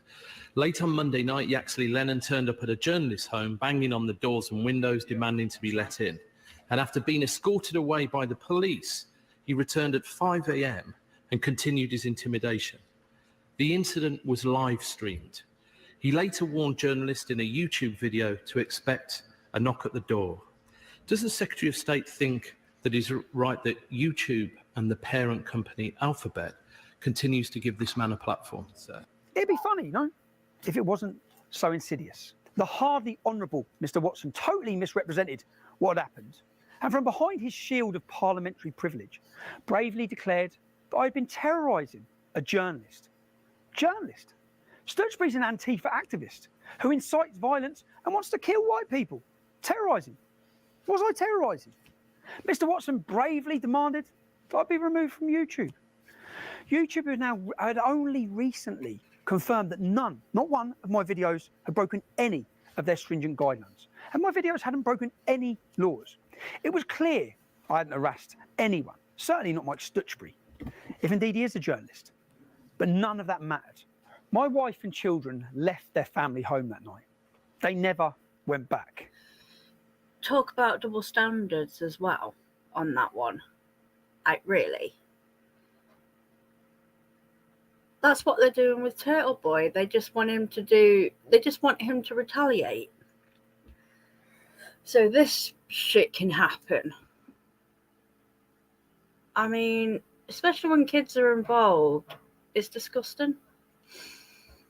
Thanks to having their lives endangered by the jihadist lawyers. See, my wife started legal action against Mohammed Akunji and Farouk Bajwa's firm. But Mo & Co, Mohammed Akunji and Farouk Bajwa, see, they weren't so keen on facing the law as they were on abusing the law to persecute others for financial and ideological reasons. On the 31st of March 2019, they promptly collapsed their law firm. They'll never be involved in the case. That's what they said. And Dr. Farouk Bajwa, well, he's no longer going to be a lawyer. He'll be living in Pakistan. That's it. That's what they said. That's how easy it was for Mo & Co to escape justice. Interestingly, they're still signing documents on the case on the 6th of June, months after saying they're not involved. Several other law firms have reported them to the Law Society, the body that is supposed to make sure lawyers behave ethically. Nothing's been done. I wonder why. In fact, all the lawyers working at Farouk Bajwa & Co just moved across to a new law firm called Burlington's. And guess what? Yeah, Burlington's took on Jamaal's case against me. Farouk Bajwa now works for Burlington's. Farouk Bajwa's son now works for Burlington's. Farouk Bajwa is Burlington's GDPR expert. Pretty ironic, no? Farouk Bajwa & Co leaked my children's address to an Antifa activist to put it online for everyone. And if we've been stupid enough to expect more ethical behaviour from Burlington's than from Farouk Bajwa and Mohammed Akunji, well, we'd have been disappointed. How come Farouk Bajwa signed a form 3 months after he left him to do this case? It is absolutely. It was. If that was the case, it was before I gave the undertaking, and he wasn't involved in this case at all. He signed a form dated June. In June, he signed a form, and the date on that form that he signed is June. He left this case in March, apparently. How come? Well, if you send it through to me, I'll have a look and I'll give you an explanation as to why. I'm not quite sure what form you're talking about. Although you'll see it on my documentary. Okay, so when you send me what you decide is relevant, yeah, how am I going to know what you've cut out? Well, I suppose you would have. Then 2 days ago, Mohammed Akunji doxed my mother and father's house. Last night, That house at 1 o'clock in the morning was smashed to pieces with bricks through the windows. Now that sounds a bit familiar now, doesn't it? Going to his parents' house. Yeah, this is all going on in the background. I've been trying to get my stuff ready, but just so that you're aware of what's going on as to why I don't trust a word you say. When you have Farouk Bajwa's son working for your company, and Farouk Bajwa is the man that sent people to threaten to kill my children, I'm wondering why, in the last 48 hours, or last 72 hours, since I disclosed information to you, why my family and loved ones have come under persecuted harm, of which is all detailed with police records and video footage of everything that's been going on. So, and you've covered up things which, and Luke, Francesca told me, I have a recording of her telling me that Burlington's did not redact anything. Yet in court, you had to admit you did. I've got the recording of her telling me it. Everything was redacted prior to coming to you. And then in court, you sit and admit that you have been redacting things. So forgive me, it's just lie after lie. This is Burlington's lawyers losing documents that they're supposed to send to me and deleting things that they don't want me to see. Misplaced. How do you misplace documents? I wonder if they're going to do that with the Turtle Boys case. You know, misplace the text messages? Were electronically filed on their case management system at Farouk Bajwa & Co., then passed over to Burlington's. So now he knows that it's going to land on his lap, the whole lie that they've told, and this is the actions they use. Can't play the man, so they play the kids and the family. You don't need to be scared, Sonia, because they're doing this. Yeah, they just called me and said goodbye. Yeah, I know, babe, but they're purposely just doing that. How come no one got my number? But when they're doing this, they're just doing this to try and cause me shit and make you worry. So I know it's easier said, but you don't need to worry, yeah? They're doing this so that I don't beat them in court. That's why they're doing this, yeah? Do you think they do know where we live? No, mate. Danny Barker rang me saying if anyone turns up to the house, just ring him and he'll come in a minute. Yeah, he will, mate. Yes, me on. Oh, mate. Very cool. I mean, how disgusting is that as well, getting through the kids to get to him? Like, who does this shit? Seriously? All he's done was uncover a truth.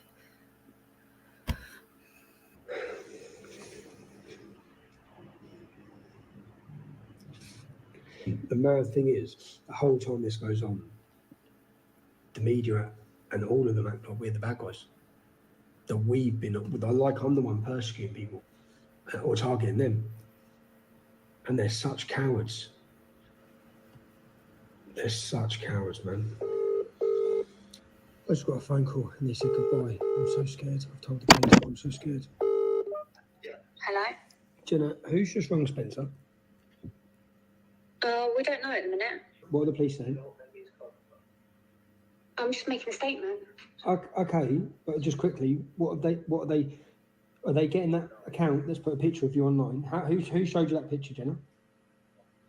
It's on Twitter. Yeah, who I saw found it myself. You saw it yourself. Okay. And Yeah. Are the police sorting out to get rid of it? Yeah, they've taken the address of the Twitter person that's put it out. If you can say, I've given them 50 addresses of people who have done exactly this over the years, including the redhead man what about the redhead bloke who threatened to kill the kids? What have they said about that? Well, nothing really. No? It's a crime. Do you know what I mean? If I make a video threatening to kill some kids, I'll be arrested. So the point, what you need to ask them specifically and say to them, you made a complaint, someone threatened to murder your children, you had to leave your home, yeah? Those threats have now followed you to where you're now living, yeah? And they're coming from the same people, the same organisations, the same people they done fuck all about last time. They didn't nick them, they didn't speak to them, the solicitor's still acting with impunity, doing it to my mum and dad yesterday. See, you need to specifically ask them, Jen, I want to answer out of them, when you made a complaint against Dick Coughlin last year, why have they not done anything? And get you a follow-up and an answer as to why they haven't done anything, if you can. And are the kids right? Am I right that you managed to track the number? Yes. So you know who made those phone calls to her and was... We know where the number came from, Yep. and who that phone was registered to. So that's what, obviously, we cannot prove. Well, I at that time, I wasn't able to prove who. I only could say where the number came from. As in whose phone it is? Who the phone is registered to. Okay. Yeah. Because obviously for me, this was threatening phone calls a week before a High Court trial, trying to pervert the course of justice. How come no one's been arrested? I can't see anything on the crime report. If I send you evidence, which I'm going to anyway, because it's all going to the judge, if I send you evidence of Mohammed Akunji doxing my mum and dad's address, if I send you evidence of criminal damage and attacks in the middle of the night at an old pensioner's home, and I show you evidence of pictures of my wife being put on, ex-wife being put online, and my son, they rung my 11-year-old son's phone. The police are all involved. They've been threatening my 11-year-old son. Yeah, this is what's gone on. If I send you evidence of that, do you think you'll support an anonymity order to protect the children in this case? Stephen, I can't, answer that because I don't have instructions to answer that. I don't have conduct in the matter. Unfortunately, in terms of integrity, Burlingtons don't appear to be any better than Farouk Bajwa and Mohammed Akunji.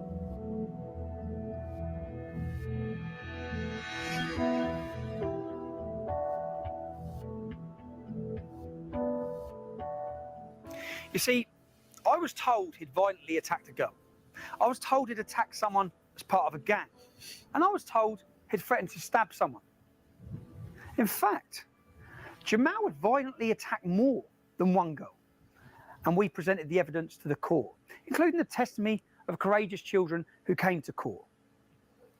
These children weren't Tommy Robinson fans, but they came to the High Court to speak the truth. So let me just look at one of the pupils that come to court and testified. This young girl wasn't a supporter of mine, didn't support my politics, but she still came to court and testified. Let me have a look at her school record and read what her teacher says about her. Charlie is a very mature and hard-working member of the Forum. She has been an absolute pleasure to have in the Forum. She has represented the Forum in the school council and in various events across the school throughout the school year. She represents all that is positive and exciting about studying at Almonbury. Charlie is now currently studying law at university. Why would this girl randomly lie, before I was involved? Why would she then travel to the High Court of London and commit perjury? Because that is what the judge has found, that she's made it all up. And Jamaal, the Syrian refugee, the one with multiple lies on his school records and behavioural disciplinaries everywhere, well, he was telling the truth. That is what he found in this case. Why would a mother post images and say... See? All the corruption. Lawyers, police, judges. Come on. Me those images of her daughter beaten black and blue. Why? For what reason? Why would the staff lie? Why would the head teacher lie? Why would every single person who was recorded covertly lie about what Jamaal was like? 12 different people lying about what Jamaal was like. Why? See, the judge has really helped us out here. The judge says people can lie for reasons that make no sense. Sometimes for no reason at all. He could not readily identify any explanation for why some of these people were prepared to do so and lie. He concludes the alleged assaults, they never happened at all. Despite Jamaal's school record, which you've seen, the judge states the claimant's record is overwhelmingly positive. What? He acknowledged Jamaal has a record of lying, but decides on this occasion it's Jamaal who's telling the truth, and everyone else is lying. Really?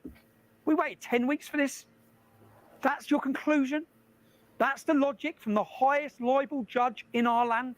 There was no jury. That's right, there's no jury. All of these people were lying. But Jamaal, he was telling the truth. Jamaal, who could only find his dad, Jihad, to speak for him. Not a single teacher, not a classmate, not a friend, not a neighbour or a support worker came to court to support Jamaal's version of events. Jamaal, who says he only broke the rules a few times at school, and even then, it weren't his fault. His school record suggests something very different. I want to be clear and fair to Jamaal. He denies every accusation against him, completely and utterly. On the day the 5 courageous children appeared in the dock, giving testimony against Jamaal didn't even show up in court that day to face his accusers. Neither did the press.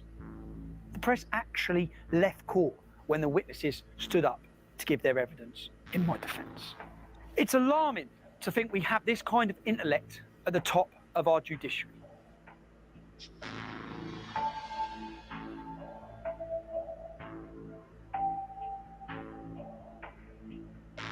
The story of these 2 children is actually a story about free speech, or the death of it.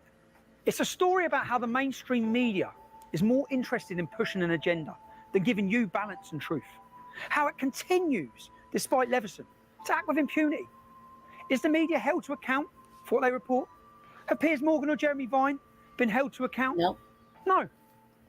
It's a story about how the law is being manipulated and exploited by the far left and Islamists to destroy the lives of anyone who speaks out against the accepted so-called progressive, so-called liberal narrative. Or about the poisonous influence of Islam's Sharia law in our society.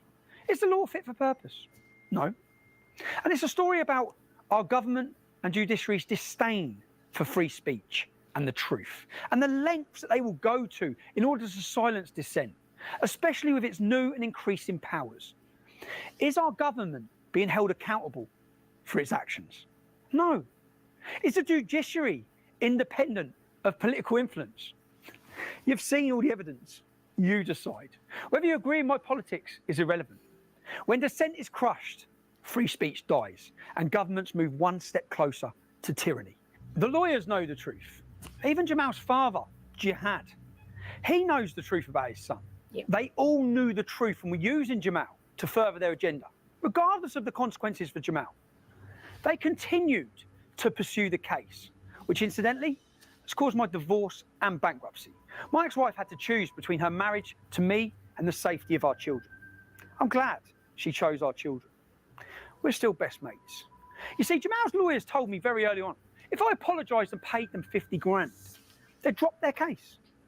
If you're watching this, you know the decision I made. I won't apologise for reporting what I was told, for what I believe to be true, for standing up for Bailey, a young lad unjustly vilified by pretty much everyone. But in silencing dissent, are the media and our government any different to the governments they criticise so much? China, Russia, Iran, immigration, COVID, Brexit. If it doesn't fit the narrative, you will not hear the alternative view. And where else have we seen this?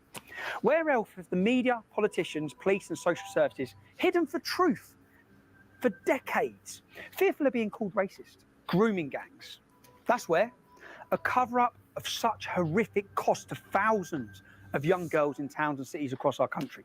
And nowhere worse than under the stewardship of Councillor Shabir Pandor's Kirklees Council. You see, hiding the truth doesn't protect community cohesion. It does the total opposite. It undermines trust in public institutions. It stokes resentment and conflict in our communities. Tragically, those who lead us don't seem to have the moral clarity or courage to speak the truth. They cause the division that they're trying to prevent. People ask me, was it worth it?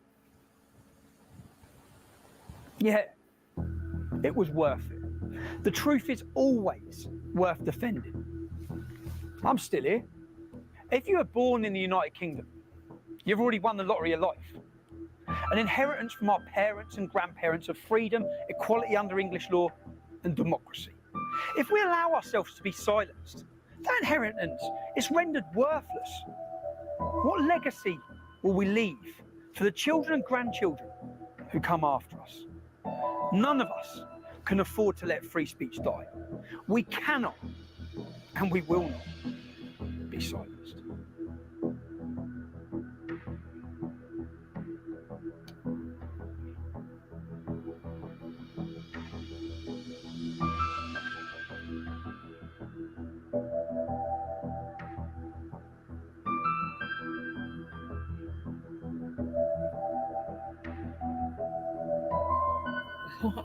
That's it.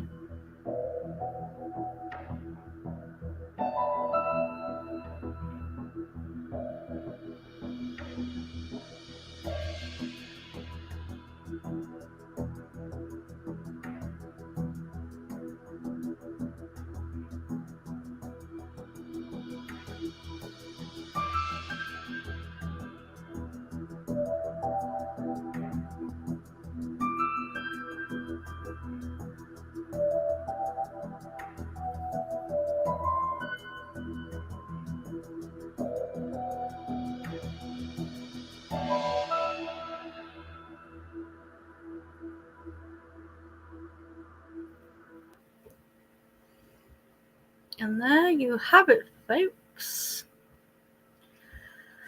Basically, this is what happens when you become an independent journalist. You practically lose everything.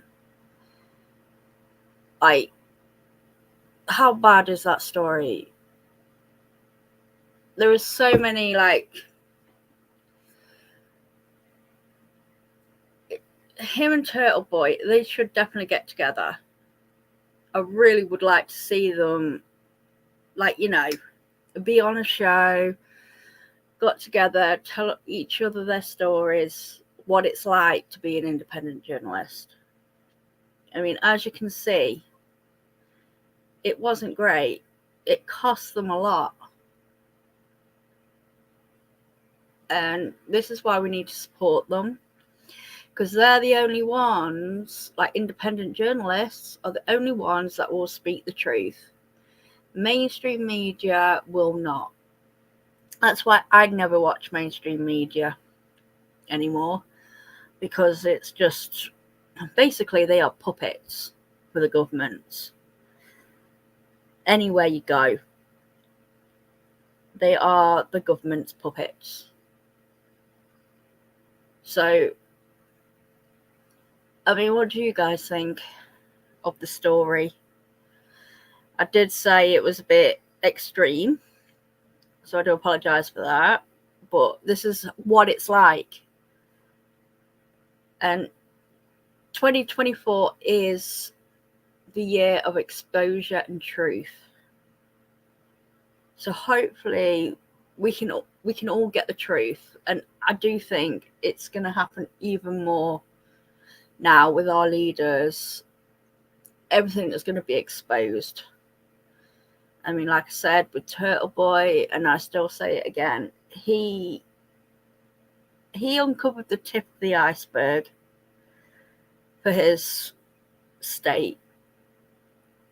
And I do believe that it's more deep-rooted than it was.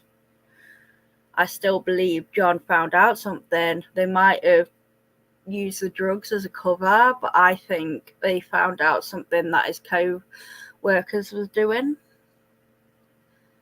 And yeah, they didn't like it. Someone told Brian, you know,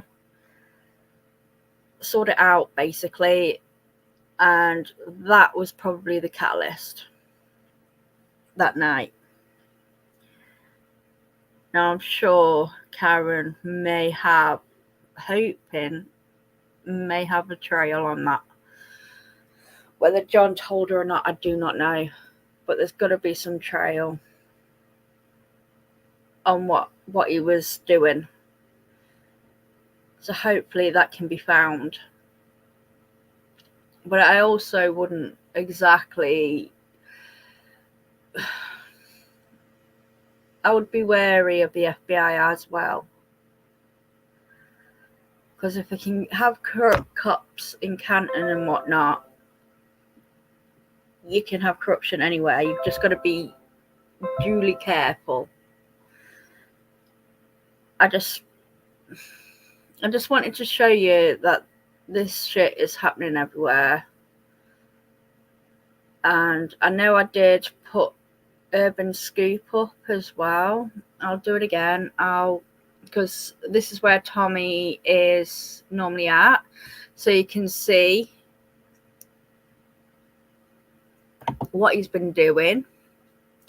He's still going on, you know, which, you know, I watched the march that he did.